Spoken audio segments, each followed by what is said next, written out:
Welcome to another episode of Conversations in Music. I'm your host, Byrd, and today we have a very special guest. He's a two-time Grammy Award-winning saxophonist, composer, and educator. He's a product of Berklee College of Music, and he's toured the world for more than 30 years with the likes of Elton John, Billy Joel, Stevie Wonder, and Chick Corea, to name a few. He has 15 solo albums of his own, and ladies and gentlemen, I'm talking about the incomparable Mr. Eric Marienthal. Welcome to the conversation. So, Eric, how you doing, man? Good, Wes. Good to see you. You're doing swell, man. Happy to see you in a couple months. Last thing we did was the cruise. Was the Smooth Jazz Jazz Cruise? Yeah, That's right. yeah. Well, you worked me so hard. Oh my goodness. I apologize, sort of. It's a great time, and I appreciate the call to be able to do that and experience so much great music and the great fans on that particular cruise. Yeah, absolutely. It really is. The Smooth Jazz Cruise is a collection of a whole lot of really fantastic musicians, yourself among them, and about 2,300 of the most hardcore fans you'll ever experience. Yes. And it's just so much fun, as you know, to play in that environment because everybody who's there, guest-wise, it really, it's a big deal. It's not cheap.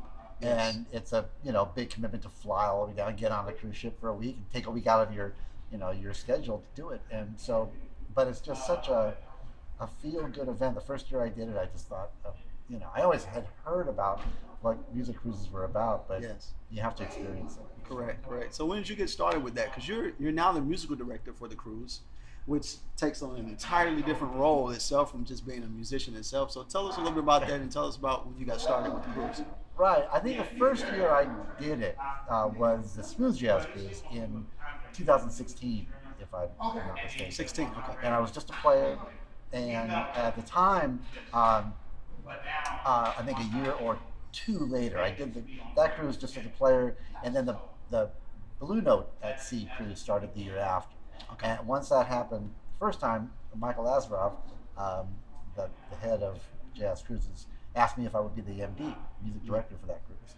And then I was, and it was just an amazing honor to be able to work with all these great musicians and just doing the job of the music director.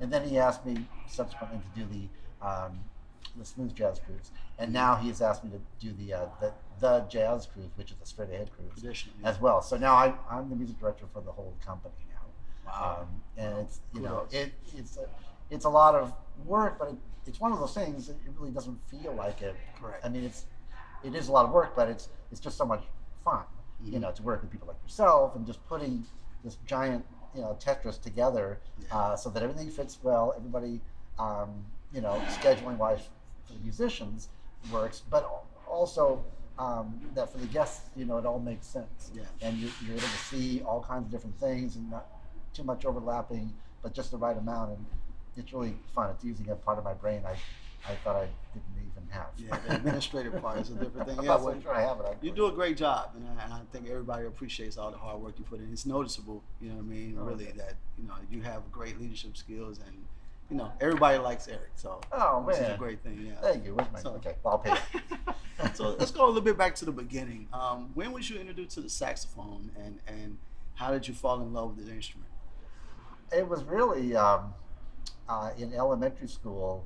I had no idea what was going on with with music, or I was 9 years old, fourth grade, and the teacher came along and said, "Hey, if anybody's interested in playing an instrument and joining the band, you can." And they laid out instruments on the table, and my buddy and I looked at horns and we said, "Oh, well, that looks pretty cool." I had no idea. It was all about how it looked. Right. Gotcha. So Okay. we started playing alto saxophone in fourth grade. That same friend of mine and I live a mile away from each other now. We're still really? good buddies. Wow. And so then once high school came along, and it became apparent that I had to play the other woodwinds. Play in big band. Some flute and clarinet came along in high school, and piano, and things. And so it was people ask, how did you become how did you decide to become a professional musician? I never actually did it. I don't know your story, but for me it was like I never decided not to. Right. It was always just the natural progression. Oh, I'll play in high school band. Oh, I guess I'll go to music school. Oh, then I guess I'll accept that gig and then that gig and then it just all, it Gotcha. rolls, and like anything else, if you're getting strokes for doing something, you gravitate towards it.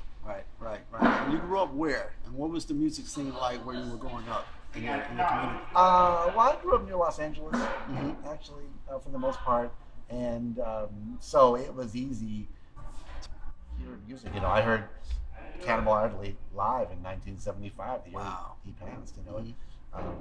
At a club in Hermosa Beach, and there was music even real close to where I lived, and again, but in the Los Angeles area, there was just it's kind of on par with New York in that there is just so much going on all the time. Gotcha. So we have several mutual friends as well. I know you've done several collaborations, but one that sticks out to me is one you did with Chuck Loeb, who happens to be one of my favorite guitarists ever. Tell me about your relationship with him and how the duet albums and stuff like that you guys did came along. Yeah, thanks for asking about that. I knew Chuck. I always think about how he met originally, and who would have been probably through Mitch Foreman, the keyboard player who now plays with me in my group, and was in the band called Metro that Chuck and Mitch started with Wolfgang Hufner, great German drummer, and Will Lee, great bass player from New York. And so subsequently, we ended up doing a lot of tours with the Metro, what Chuck called Metro Special Edition, which was with two horns, myself and Randy Brecker. Okay. And so we did a whole bunch of tours, mostly Europe, some Japan and Asia, but and then that was maybe 20 years, starting about 20 years ago at least, just snowballed into all kinds of different projects that we did together, and Chuck became one of my dearest friends. And so one year we were simply on the road, and I woke up and I thought, how cool would it be to do a duet record with Chuck? Yeah. And I said, hey, Chuck, it'd be really cool to do a duet record with you. What do you think? And we did. We have Dominic Gigi played some on that record, but it's mostly Chuck and I. Yeah. And I'm very, very proud of that record. We did it all either at his house or at my house, bi-coastal. Right. And I'm extremely proud of that. And it's just, as you are, very, very honored to get to call Chuck a friend. And, we all miss old Chuck. Yeah. So this saxophone is taking you all around the world. What's some of your favorite places to hang out, and some places that were really surprising as far as the culture there and some of the things you've learned by having the opportunity to travel so much? Yeah, man, that's a good question. I mean, it is really interesting. The first time I ever went out of the country was with Chick Corea, and I think it was the first time I ever went to Japan, and that has become one of every musician's all-time favorite places. It's at first it was a little off-putting in that when you go and play a concert, especially internationally, you're hoping that the audience is going to be really pumped up, and so we get to this big theater and we played, and the audience was like dead silent. I mean, we were all young, we looked at each other. Chick knew, of course, but we thought, oh, they hate us, they're not, but all the audience just applauds at just the right point, and it didn't take long at all to realize that no, they're listening, and they're not gratuitously they don't want to make noise because they don't want to interrupt what you're doing on stage. So you finish playing, and of course they're really appropriately responding, and then it becomes like an amazing environment to be creative and to be thoughtful of your music, because that people are they're not talking, they're not drinking, they're not they're paying attention and really enjoying it, and so that's unique.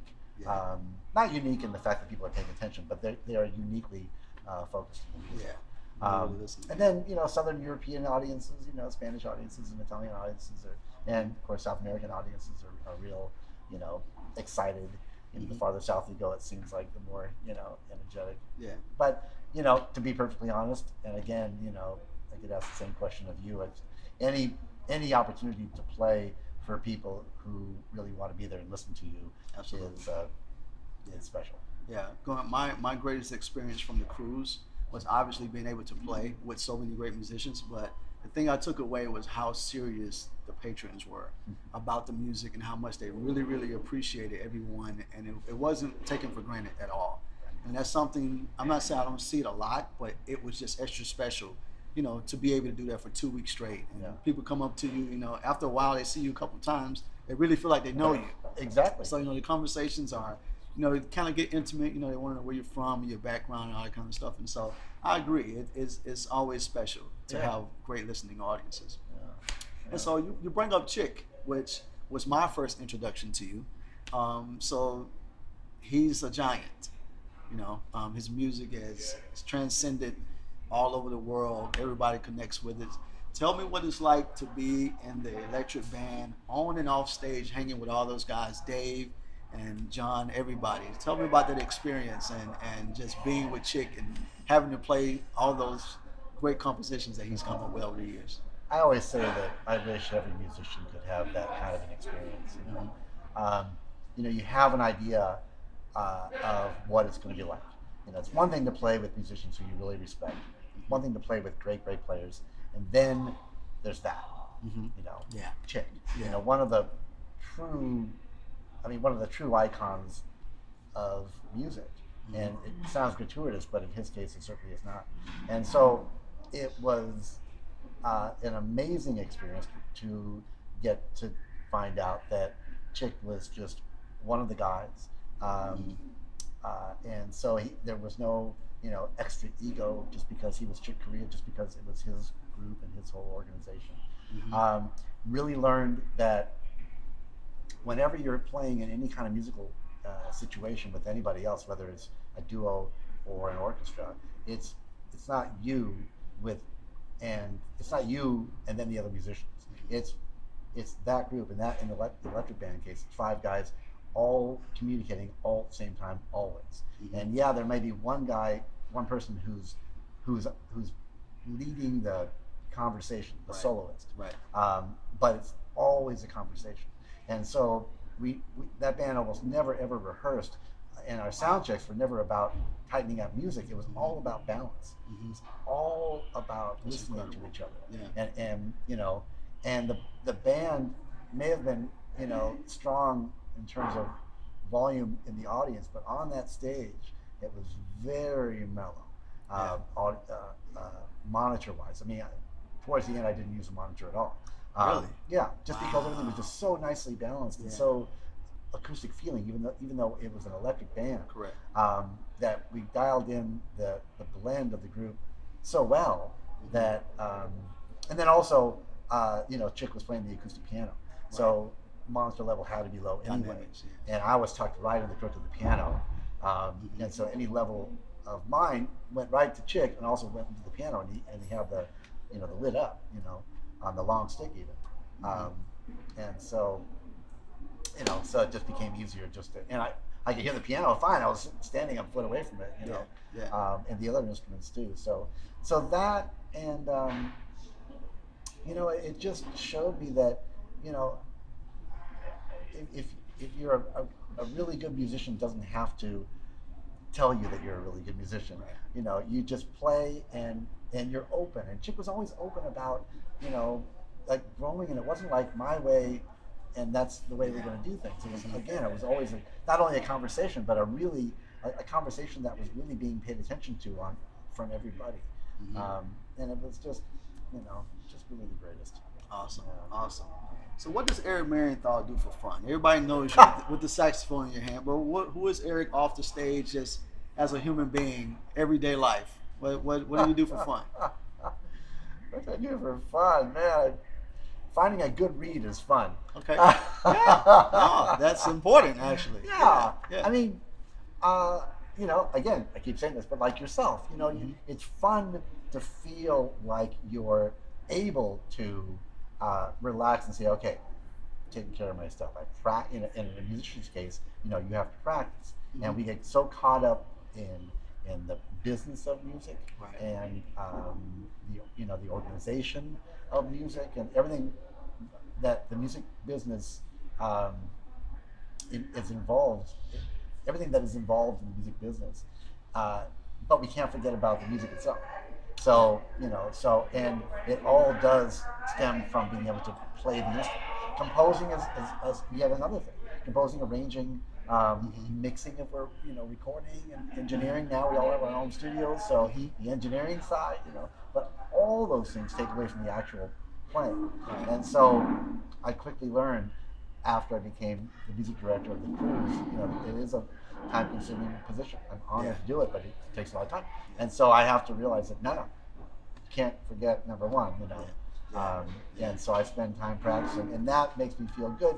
And it's hard to go out and have fun and hang with my wife and stuff. If I'm thinking about, oh man, my playing is not doing this. We don't do this as musicians. We're either doing that or we're doing that. If we're doing that, it's extremely distracting. So as long as all that's cool, our family is growing by the year, literally. We have 2 grandkids right now, a 4-year-old and a 2-year-old. Congratulations. 2 miles away, so we see them all the time. And our son and his wife are having their first grandkid a month from today. Wow, a month from today. So, congratulations. Thank you. And they live pretty close by too. So, we're at that point of our lives that we're just having a blast with all that. So Gotcha. That really is our fun. Yeah. So you're here tonight at St. James Live in Atlanta. What do you think about the venue? Oh man, I love it. As you all know, I've been here a couple of times before. Yeah. It's cool. It really, it's a club, so you have that intimacy with the crowd, but it's also big with this incredibly high theater size ceiling, or even higher, and so there's a real. It's all the best of both worlds between a club and a theater, because you have the size and ambience of a theater, and the PA and the system and everything, but you have the intimacy of a club, and the stage and everything. So it's really the best of both worlds, and plus Atlanta. I mean, I don't mean to be again gratuitous, but it really is a super cool place for people who aren't from here and don't get to play here often. You come to Atlanta and people are super into it, so it's Gotcha. fun. Gotcha. Any upcoming projects? Anything on the horizon? Yeah. Well, I mentioned that we have a new Chick Corea Elektric Band live record that we did. It's a collection of performances that happened during the touring that we did, I think in 2018 and 19, right in there. And so that is coming out on vinyl, actually, on streaming as well, but on vinyl in November. So Frank Gambale and Dave Weckl and John Petitucci and I are just yesterday were on the phone talking about what we should do to help promote it. We've been very hesitant to do any kind of live playing, touring, for obvious reasons, but we're thinking about trying to do that as a commemoration of the record. Nice. So so that's a big focus at the moment. And then I'm going to Japan in a couple of weeks for a tour, and then Brazil, and then China, and then Europe, actually. So you're all over. You need somebody to carry your bags? I'm I'm a great bag carrier. Yeah. Cool. I'd say you got a few other things going yourself there, pal. I do. So, but it's been good. So, one last question for you. If you could give any advice to your younger self, what would it be? Practice more. Okay. No, I mean, I did practice a lot. It took me to. Before college, I really thought I was practicing. And when I got to college, when I got to Berkeley in Boston, I realized, oh no, that's not practicing. This is practicing. So tell me the difference. What do you mean by that? For our viewers, our listeners, what do you mean? You thought you were practicing, but then you found a strategic way to approach it. What do you mean by that? There are a lot of ways to describe it, But I think if you're really focused on the things that it takes to really become a good player, to really become more, to have more control of your instrument, the simple things. I mean, being able to play exactly what you want to play, exactly when you want to play it, metronomically, and to be able to play it in tune, and to be able to play it cleanly with whatever articulation you're being asked to play. That's it. So if you just like take your horn and or your piano or whatever you're just playing, okay, you're playing, and there's merit, there's value in that. But if you're not really sitting down and got the metronome on, you got the tuner happening, and you're really focused on being really precise and really in control. It's one thing to play a bunch of notes and to be able to play fast, but anybody can do that.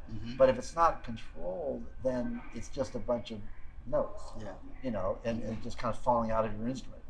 So to be able to really control what you do is, practicing slowly. If you don't practice slowly, you can't hear the issues that you're trying to correct by practicing.